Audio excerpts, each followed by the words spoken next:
The branches of geography, অর্থাৎ জিওগ্রাফিকে প্রধানত কয়টি শাখায় ভাগ করা হয়েছে?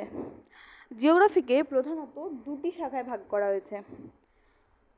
এক হচ্ছে ফিজিক্যাল জিওগ্রাফি অ্যান্ড দ্বিতীয় number human geography. Physical geography, physical geography বলতে প্রাকৃতিক পরিবেশ, নদী নালা, পর্বত, পাহাড়, আগ্নেয়গিরি এসব নিয়ে যেসব ভূগোল তাকেই ফিজিক্যাল জিওগ্রাফি বলে। এবং হিউম্যান জিওগ্রাফি অর্থাৎ মানুষ, জনসংখ্যা, জনবসতি প্রভৃতি বিষয় নিয়ে যেসব ভূগোল তাকেই বলা হয় হিউম্যান জিওগ্রাফি। সহজ ভাষায় ফিজিক্যাল জিওগ্রাফি যদি মনে রাখতে চাই তাহলে নেচার অর্থাৎ প্রাকৃতিক পরিবেশ নিয়ে যেসব ভূগোল তা হচ্ছে ফিজিক্যাল জিওগ্রাফি, অ্যান্ড পিপল অর্থাৎ জনসংখ্যা, মানুষ, সেটা হচ্ছে হিউম্যান জিওগ্রাফি।